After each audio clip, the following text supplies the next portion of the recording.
You're listening to Food Tech Talk, Supply Chain Insights from Farm to Fork, a podcast discussing the latest trends and technology in the food and supplement industries, featuring conversations with regulatory experts, quality and safety champions, and thought leaders across the industry. I'm your host, Lydia Adams. Let's jump right in. Hello, I'm Lydia Adams, VP of Marketing at Trustwell, and we're excited to have an awesome guest today on Food Tech Talk, Supply Chain Insights from Farm to Fork. We're delighted to welcome Francisco Martin-Rayo, a seasoned leader in commercial and operations strategy with a strong background in AI-driven solutions for the agricultural sector. As the CEO of Helios, Francisco leads a team that develops cutting-edge AI software to predict agricultural supply chain disruptions and mitigate risks related to climate and economic factors. With extensive experience working with global Fortune 50 companies and governments, Francisco brings valuable insights into leveraging technology for smarter decision-making in food quality and compliance. Welcome to the show, Francisco. Thanks so much. It's great to be here. Yeah, we're excited to have you. So I know I gave a brief intro on your background, but I'd love to hear a little bit more about your journey and really what led you to focus on using AI for agricultural supply chain management and disruption predictions. Yeah, thanks so much. I came from, I'd say a slightly weird background, right? I had been doing digital transformations at BCG. I'd run an AI business. And at the beginning of my career, I had imported avocados from Mexico. And my co-founder, Eden Jalanlar, she was a senior AI/ML engineer at Google. She'd won the Abby Award. We'd known each other for a long time. She'd also owned a restaurant. And so we had these very unique, some would say weird backgrounds in food and technology. And we had this hypothesis that, we were seeing kind of the impacts of climate change accelerate dramatically, right? We'd far surpassed your 1.5 degrees, 2 degrees Celsius. And our hypothesis was one of the places that was going to be hit the hardest was going to be agriculture. And at the same time, we're in the middle of the most exciting technological transformation of our lifetimes. And we had these extraordinary revolution in artificial intelligence and machine learning. And you had more access to climate information because satellites had become so widely available and so cheap. And so we had this vision that we could build this AI platform that could actually help people predict where these agricultural disruptions were going to happen. That's really cool. I have to say, you talked about this a little bit, but you've worked in a variety of sectors. How have these diverse experiences kind of helped you in your approach to get to where you are specifically with AI predictions? It's a really good question. I think we've learned a couple of things based on my experience. One is I spent most of my career actually working with much larger organizations. And then really only the last 4 years, I transitioned to running startups. And, one of the things that we learned as a painful lesson early on, I would say at Helios is in October of last year, we launched the world's first virtual supply chain analyst. And we called her Circe. You could ask her all these questions. What are the biggest risks to my supply chain? What's the impact of El Nino? And it was cutting edge technology. Nothing like this had ever been done before. And people hated it. They said, I don't want to go to your website and, or your platform and ask this virtual analyst the same question. I don't want it. I just want you to send it to me in a way that's easily digestible for me and my team. I want you to fit into our own working model. And it was a really helpful lesson. What we ended up doing is we took Circe, we put her in the background, and now all of our customers get, highly custom reports, deep analysis, et cetera, all created through our generative AI engine that's specific to them. But one of the things that I've learned throughout my career is that technology can only move as fast as the people who are going to use it. And, especially in the procurement space, agricultural procurement is probably one of the hardest jobs in the world. You have super lean teams. There's not that many people with the right skill sets.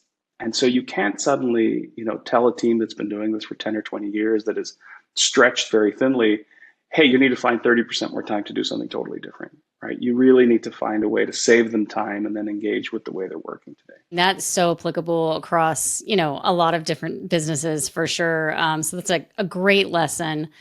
So I'd love to kind of talk more about, climate change specifically. it's increasingly affecting, agriculture. How do you see these changes impacting the global food safety and quality standards in the coming years?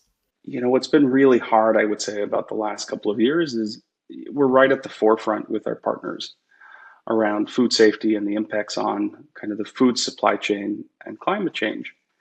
And, we're very lucky. We're part of the International Fresh Produce Association. They've got this great accelerator cohort of companies. And so we get to spend a lot of time with their board members, right? Your Walmarts, your Krogers, your McDonald's, et cetera. And, for them, it's a, 5 alarm fire. The crisis is already here. What they're seeing is far more crop failures than they ever expected. And at most of your suppliers would have, two different types of suppliers. You'd have your, U.S. season and then a non-U.S. season somewhere else, and that was it. You didn't really have a lot of resilience in your supply chain. We saw in Guadalajara, Mexico, temperatures went over 100 degrees Fahrenheit in March. That's our secondary crop, and that was shot. And so what it's requiring folks is to take a much broader look at how do you truly diversify your supply chain in a world where you don't have that same level of constancy that you did before. Presumably for the food safety environment, and you guys would know this far better than we do, right? There's going to be huge impacts on the energy grid as you continue to have hotter and hotter and hotter temperatures. And it will require more and more energy to keep things below a certain temperature, within refrigeration.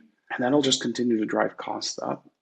Yeah, no, and I think that's a really important point. I mean, do you see a lot of food safety professionals today that are, thinking through those impacts, or do you think it's something that you've had to sort of be loud about to explain where we're at with it? I think it's well received in private, and I think you have to be louder about it in public. We were just at Climate Week in New York, and this was just really blew my mind. But so there's so much talk out there about we got to do better about our greenhouse gases, and we have to make these investments, and we got to flatten the curve and all that, and that's really valuable work. But only 6% of all the funds that we're allocating around climate change are around adaptation. 94% of this is in a bunch of new ideas and a bunch of effort to try and flatten that curve or reduce our greenhouse gases. But the moment is already here, right? And we really need to see a shift away from that to how do you help food safety professionals adapt? How do you create a better ecosystem so that you don't have these types of outbreaks like we had in Virginia that not only shut down a whole business line for Boar's Head, but also took out one of the few factories that in a relatively economically depressed region in Virginia that now no longer has a way to support those jobs. That to me is the conversation that we're trying to shout from the rooftops, that we need to be really cognizant that we're in a new environment and what we've been doing historically isn't working, and we really need to start putting time and effort and thinking and resources behind adaptation. Yeah, and I think that's really where, AI comes in. And we've been having a lot of conversations, at conferences within the industry about, what does that mean for food safety? What does it mean for the food industry? I think this is an awesome use case. So maybe you can explain how AI is coming in to kind of to help to predict and mitigate these impacts that you're seeing with climate change and, how that works together. We're very lucky that we got to build the company today. And, we couldn't have built something like this even 5 years ago. What we did that is really unique to us is we took the world and we divided it into 14 million hexagons. The hexagon actually fits much better with, what the world actually looks like instead of something like squares. And then for each of those hexagons, we've taken daily climate data, temperature, precipitation, et cetera, for the last 20 years. We also then created like individual machine learning models per crop. And then we also created these, climate archetypes based on altitude, soil, precipitation, temperature, latitude, longitude, all that. And then we put all of this together to be able to create kind of hyper granular risk scores. The reason that's so important is, you don't care if it's too hot in Iowa. That's completely irrelevant. You care if it's too hot in Iowa for chickens that are laying eggs in September. There's a really interesting analysis where if temperatures get too hot for chickens, they'll reduce their egg laying by 15 to 40%. And so then you have that balance, right? We know eggs are incredibly expensive. They're incredibly expensive now because of what's happening with avian flu. But suddenly you have to balance. Well, how much more money do I spend on air conditioning? Do I need to start adding air conditioning in places that historically didn't need it? And who is passing along those energy costs to the end consumer for something that has been relatively cheap recently? And so for us, we spent, 2 years, building that hyper granular analysis to be able to give folks that level of granular analysis, so that they knew it's not this black box that Helios just said, well, it's going to be high risk and you should watch out. But here's what's really driving that. Yeah, and then allowing them to sort of have those levers to pull, and then understanding how those, let's say like in your example, the costs kind of change where they're investing in the business, and how, they're making decisions going forward. I mean, I think that's really huge. So, you talked about, globally. So let's dive into the European Union's deforestation regulation. It's a significant move towards sustainability and supply chains. How do you think that climate related policies like this are going to really start to reshape the agricultural supply chain landscape? Yeah, it's such an interesting question. We have a lot of customers who buy a lot of cocoa, for example. I think one of the most trenchant points about the legislation was, if you're a small hold farmer in Cote d'Ivoire or in Ghana, or even if you're a medium-sized farmer, you don't really have the excess capacity to fill out the right regulatory forms. If you're Barry Callebaut, right, one of the largest buyers of cocoa, or if you're Mars or Hershey's, and you're Cadbury's, right, you're selling chocolate in the EU, you also don't have the time to make sure that the small holder farmer, or even the medium-sized collectives, have the right registration. And so what it's creating in a really perverse way, right? Because the impetus behind the legislation is to reduce deforestation in Africa. That's a good thing. The problem is, what it's creating is, most of your EU partners and buyers are now only going to work with a select few incredibly large companies that can provide the right registration and the right, legalese around, source of origin, country of origin, et cetera. And that's really negative for anybody who's not an incredibly large company in Africa, because what that creates is a two-tiered system, where you as a small farmer will either have to sell at a lower price to the larger conglomerate, or try and sell to countries that are not in the EU, primarily India and China, you would say. Where AI, I think, can help is, we've started to do some interesting analysis around kind of computer vision. You just take a satellite image. It's really hard actually to see, all right, if we're taking a 1 squared kilometer view, how many of these cocoa plants are there? Where in the growing season are there? How much yield is there going to be? What you can do, though, is take a picture of it and say, all right, typically land this big has historically yielded X, and we can see how many cocoa trees they planted. And then if the person who is selling you cocoa from that particular farm is trying to sell you a lot more than they would typically yield, that just becomes a red flag. But for the EU, they're not super technologically forward, I would say, in their regulation. So even though that's a solution that can be created and exists today, right, it wouldn't count against the regulation. So it's a tough time for both farmers and then buyers in Europe. Yeah, and it sounds like you're kind of talking about supply chain disruptions here, and kind of like changing the entire flow. So, for companies that you serve, is the AI then allowing them to mitigate the risk of these disruptions? 1,000%. Yeah. I think what's been so exciting about the platform that we built, and, we launched our commodity track kind of executive dashboard yesterday, which now allows, covers 53 commodities across 85 countries. It's phenomenal. What it allows folks to do is, we tell them usually months before the disruption happens. And, we've done it. We did it for mangoes in Peru in August. Prices rose in January. Potatoes in the UK, Belgium, and France last year, months before the prices rose. We got a lot of press for predicting the price of cocoa was going to increase.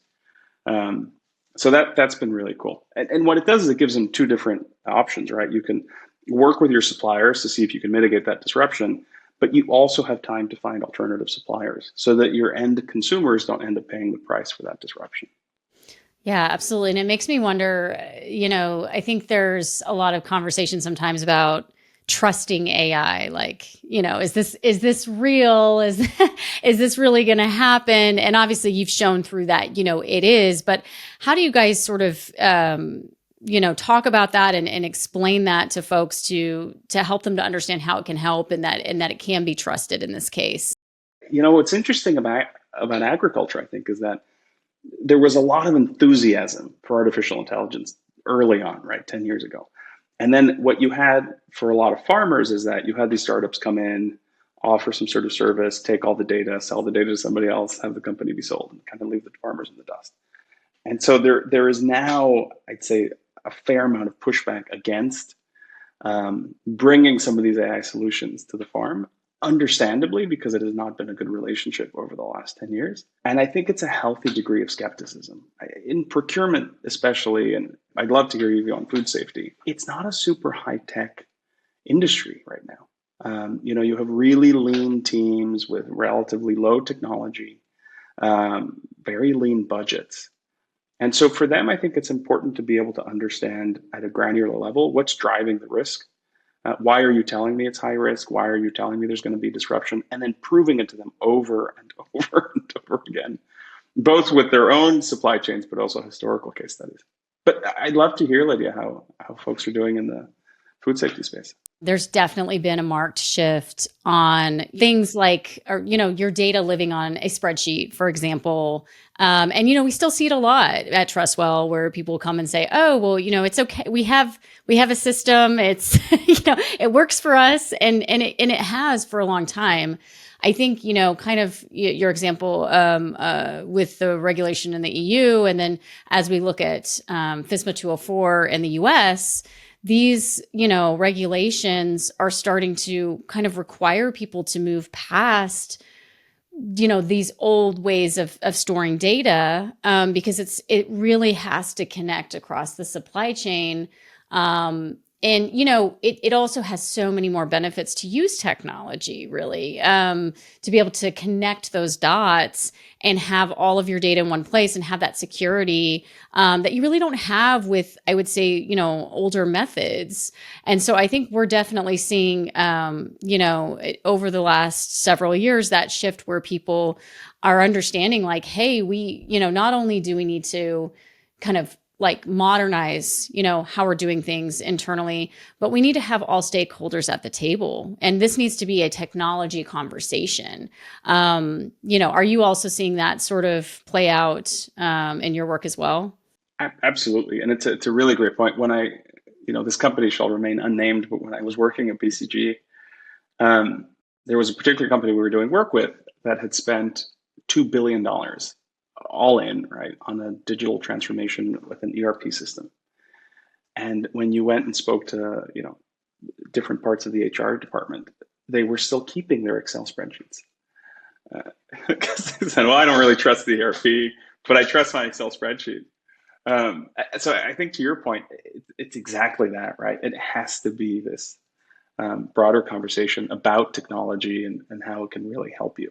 And I think for you, this is the first conversation we've had on this show, regarding climate change. And I think it's so relevant because it has increased risks, for contamination, specifically for the food safety folks out there.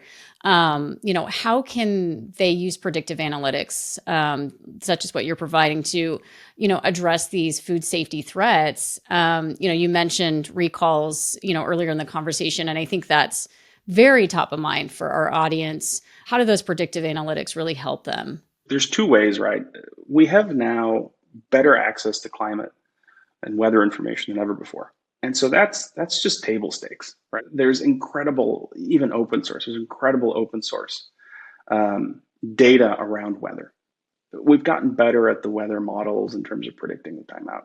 But there isn't an excuse anymore for a company in the food safety space not to be tracking weather. The second part that's really helpful is with kind of where compute, machine learning, and artificial intelligence is today, you can do incredible time series analysis of where you expect weather to continue to go, and you can start to tie it to those particular risks. And so one of the things that I think would be really interesting to do in your space is probably look at, the correlation between different temperature, precipitation. Probably temperature is my hunch, right? Really, really high temperatures are more tightly linked to outbreaks, and figure out where exactly that correlation exists. And then you could start predicting out pretty soon where you're more likely to see those outbreaks.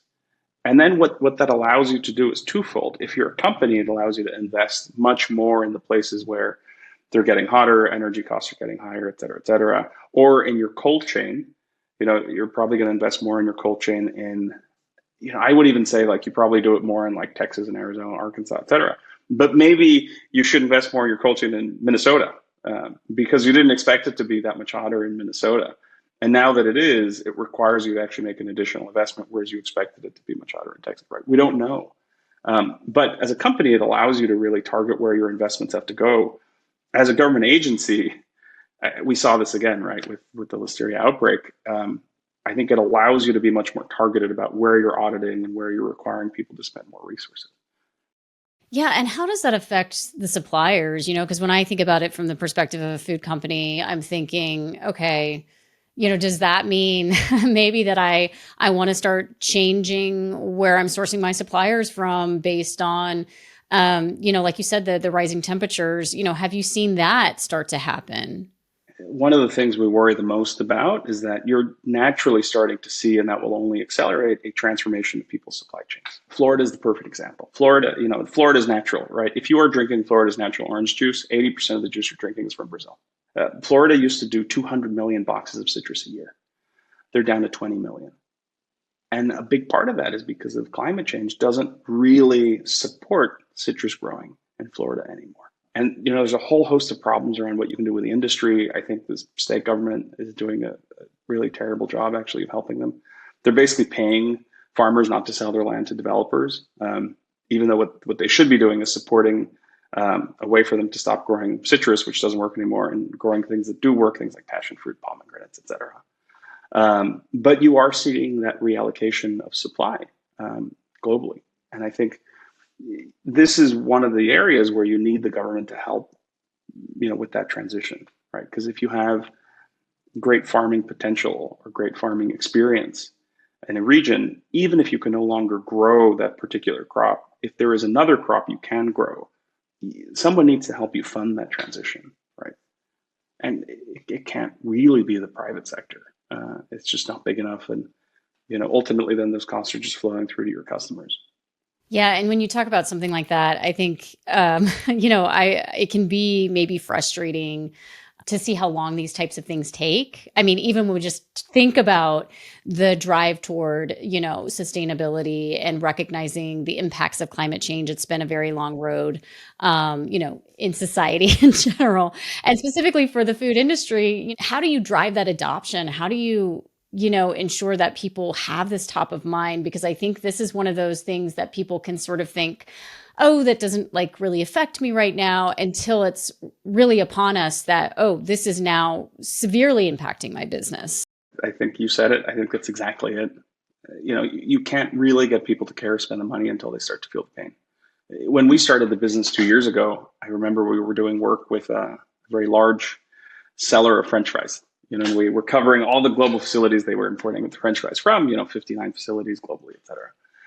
And we predicted a big disruption, 8% yield, lower yield, et cetera, kind of a big deal. And we went to the head of procurement and said, hey, we predicted this for you. Are you guys okay? And I remember he said, listen, the world has to end before I don't get my potatoes. I'm top of the food chain. And yet in the 2 years since that conversation's happened, we're starting to do work with some of the largest retailers in the world.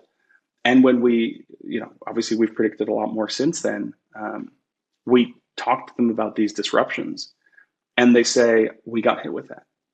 And I think the difference is it used to be that if you were, one of the top food CPGs, right, your Mars, your Walmarts, et cetera, you were somewhat immune from that pain. You got Coca-Cola. That's no longer the case. Not because you're less important, but because the volatility has accelerated so much that everybody needs to take a hard look at it. Because, as our advisor, Bill Hova, says, he was Coca-Cola's chief procurement officer, says it's never okay not to have supply. Regardless of what, you have to have supply, because otherwise you can't have your product on the shelf. I wonder too if, the companies that you're really well aligned with that, are using your services and your platform are they really more focused on sustainability as a core value? Like, do you see that as part of like what's needed to drive these types of changes and to work with somebody like your company? Yes and no. I think the pain that people are feeling from a climate change perspective and the need to refashion your supply chain and be much more aware, I think, of where the disruptions are coming from and much more predictive is distinct from the sustainability push. One of the, I think, difficulties of the conversation in this space is that everybody wants to do more regenerative agriculture. It's better for the environment. It makes sense. It's better for the land. But one, someone has to fund that transition, right? It often will take you 3 years if you go from conventional to organic. So your field has to be fallow for 3 years. Two, at the beginning, there are fewer yields, right? And it is more expensive. And so there is this really difficult conversation that isn't really being had, where, I think Unilever has done great work. They do regenerative tomatoes, for example, in Spain now. And a couple of years ago, Spain had a really bad disruption in tomatoes. Unilever did not. And so they had supply. But can you really do that at scale, or can you only do it at pockets? And if you are doing it at scale, what is the time frame for that evolution, if you will? But there isn't an easy answer necessarily. We have a customer that runs or owns about 40,000 hectares of coffee out in Brazil, right? It's just an enormous company. And for the last 5 years, they've planted, a couple thousand hectares of new coffee trees, and they've had unexpected frosts. And if you have a frost that kills a coffee tree, it takes you about 5 years to make your money back from coffee trees. They've gone back to their big banks, agricultural banks, and said, hey, we really want you to fund the transition for us to do this in a different way. Maybe not grow coffee, maybe grow coffee in a more regenerative way with, different crops, et cetera. And the bank said no. They said, we will loan you the money to plant coffee, just regular coffee trees. We're not going to loan you the money to do anything else. And, our customer says, well, we're planting the coffee's dying, right? Because we have changing climate, we have unexpected frost, we have shorter winters. And the bank just said, well, that's what we're going to fund you for. So you haven't seen the ecosystem really start to support that transition yet. We've kind of talked about this a little bit, but the economic impacts, to food companies can be huge. What measures can companies really take to safeguard against, that supply and pricing volatility? That's why we exist. Thank you for the question. It's excellent. Number one, go to helios.sc for supply chain and sign up. Number two, though, I do think people need to engage much more aggressively with technology. Agricultural procurement has always been a very old school and relationship-based business. That is not a criticism at all, right? It means you have to trust your supplier that you're making multi-year contracts with for tens or hundreds of millions of dollars, that they're going to grow something and sell it to you and you're going to get it, right? And there's an enormous amount of trust in everything I just said, because think about it this way. If I'm going to go buy $10 million of mangoes from you in Peru, we agree on the price, the price is X. A year from now, you start growing the mangoes. It turns out, you get really good mangoes. Brazil has terrible mangoes. Let's assume you're in Peru. And suddenly you could sell the mangoes on the open market for 2X. And so I have to trust you. You're not going to take advantage of me and say, well, I know we signed this contract a year ago. Or lie to me and say that we only had, 50% of the yield that we expected. And then you sell the other 50% at double the price. And so there's a huge trust factor in it. And I think that has, in some cases, made it a little more reticent to accept technology in the midst. And I think what's happening now is you hear, when we first started, what we were giving customers the ability to was understand inside their supply chain where the disruptions were going to happen. So which of your suppliers were not going to be able to fulfill their orders. And the pushback we got was, we know and trust our suppliers, and if they're not going to be able to fulfill it, we're going to know. And that was true in some cases, not in others. But what they really wanted to have an understanding of is, well, how does the global commodity look like? The global supply chain look like? So not just, my spinach or broccoli or raspberries or corn or soy, but globally, what does it look like? And so I can understand where those disruptions are coming from and where else I can source from. And I think that is one of the reasons, I think, where they need to start using technology really to start engaging much more aggressively with some of these solutions, because you can no longer rely just on your experience and your relationships, because no one has had experience in the last 2 years, the next 10 years of where we see climate going. I think those are two really important points. The trust is essential, and being able to trust the security of the technology and the data being accurate is huge. And then, as you said, I think you're right. I mean, I think we've spent, and again, I agree with you. It's not anything wrong with it, but we've just spent so much focus on our experience and what's worked. And, this is kind of a wrench to the traditional view of how things have been. And so to be able to kind of look ahead and not necessarily look behind us and say, okay, what's ahead of us and what do we expect? Well, it's exactly that, right? And how do we look ahead if what's behind us is not predictive of where we're going? That's what we grapple with the most. Because, yeah, maybe the last 10 or 15 years have been great to buy grapefruit from Spain, but maybe you won't be able to do that 5 years from now. Maybe the last 200 years have been great to buy champagne from France, but maybe in 10 years you won't be able to do that anymore, and you'll have to start buying, British champagne. That's the new world we're in, right? And I think one of the things that people really struggle with understandably, is if you have to divorce yourself from the last few decades of your experience, how do you plan for that somewhat unknown future? That's broadly for food safety, for agri-food supply chain, for asset safety and asset risk and climate change generally. And you bring up a good point globally. This isn't just, we can't think about it domestically. Like, even if you have in the past, like, climate change affects all of us across the whole world, right? And so we'll start to see a lot of those changes. And yeah, I think that's really important to think that way. Okay, so almost done with my questions, I promise, but so interesting. What trends are you really seeing emerging in the agricultural sector that folks need to be preparing for right now? One of the things that we have found really interesting is there's a lot of really good companies out there that, if you look at it as a pyramid, right, to your point, farm to fork, at the farm level, there is so much good work being done by small, innovative companies trying to make that part better. Anything from robots that can pick strawberries better to, drip irrigation that is, much better at saving water, or different types of fertilizers that are organic and regenerative and much better for the environment. One of the ways they're really struggling, though, is that, if I have a new idea, I go to the farmer, I say, I've got a really good idea. They say, that sounds really great. Let's try it next season. If you get a yes, right? And so you come back next season, that's a year. Say, oh, I remember you. Okay, well, let's do 5% of the field. And so then you do 5% of the field. And that's understandable, because 5% of the farmer's field, if it doesn't work out, that's your profit margin. And so if you're lucky, right, the farmer says 5% of the field. And then if that goes well, maybe they do 10% of the field, 15% of the field next year. And by year 4, you're bankrupt, because it just took you way too long to get to scale. And so one of the things I think that, we're looking at is, how do you create those longer term relationships and funding motions for people to really revolutionize the farm? The other part, I think, to the fork piece, already there are really good solutions in terms of, really focused on produce.